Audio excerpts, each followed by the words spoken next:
സംസ്ഥാനത്ത് സ്വർണ്ണവിലയിൽ നിന്ന് നേരിയ ഇടിവാണ് രേഖപ്പെടുത്തിയിട്ടുള്ളത്. ഓണത്തിന് കുതിച്ചുയർന്ന വിലയാണ് ആഘോഷങ്ങൾക്ക് പിന്നാലെ താഴേക്ക് പതിച്ചത്. ഇന്ന് ഗ്രാമിന് 70 രൂപ കുറഞ്ഞതോടെ വില വീണ്ടും 15,000 താഴെയെത്തി. പവൻ വിലയും 1,20,000 താഴേക്ക് പോയിട്ടുണ്ട്. ഓഗസ്റ്റ് 1 മുതൽ കുതിച്ചുയർന്ന സ്വർണ്ണവില 25ഓടെയാണ് വീണ്ടും കുറഞ്ഞു തുടങ്ങിയത്. ഓണത്തിന് മാറ്റമില്ലാതെ തുടർന്ന വില ഇന്ന് 14,940 രൂപയിലെത്തി.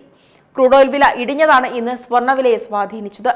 ഇറാനും ഒമാനും തമ്മിൽ ഹോർമുസ് സംബന്ധിച്ച് കരാറിലെത്തിയതാണ് ക്രൂഡ് വില താഴാൻ കാരണം. യുഎസിന്റെ താക്കീതുകൾക്കിടെയാണ് കരാർ സാധ്യമായ കാര്യം ഇറാന്റെ ഇസ്ലാമിക് റവല്യൂഷണറി ഗാർഡ് കോർപ്സ് അറിയിച്ചത്. കഴിഞ്ഞ ഒരു മാസത്തോളമായി ഇരു രാജ്യങ്ങളും തമ്മിൽ ഹോർമുസ് സംബന്ധിച്ച ചർച്ചകൾ പുരോഗമിക്കുകയായിരുന്നു. എന്നാൽ കരാർ ഉണ്ടാക്കിയാൽ ഒമാനെയും ആക്രമിക്കുമെന്ന് യുഎസ് ഭീഷണി മുഴക്കി.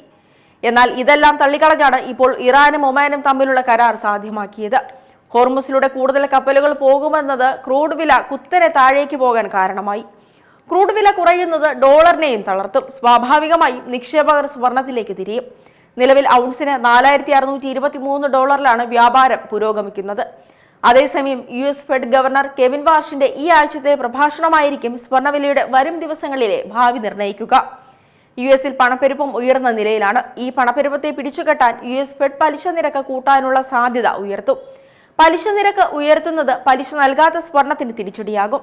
ഇതോടെ നിക്ഷേപകർ സ്വർണത്തെ കൈവിട്ട് സർക്കാർ കടപ്പത്രങ്ങളിലേക്കും ബോണ്ടുകളിലേക്കും തിരിയാൻ കാരണമാകും. ഇത് സ്വർണ്ണവില ഇടിയാൻ കാരണമാകുമെന്നാണ് വിദഗ്ധർ പറയുന്നത്. വില കുറഞ്ഞാൽ തന്നെ ഇനി എത്ര കുറയുമെന്നതാണ് പ്രധാന ചോദ്യം. 4,300 വരെ വില ഇടിഞ്ഞാൽ $4,000 താഴേക്ക് ഔൺസ് വില പോകുമെന്നുള്ള പ്രവചനങ്ങളുണ്ട്.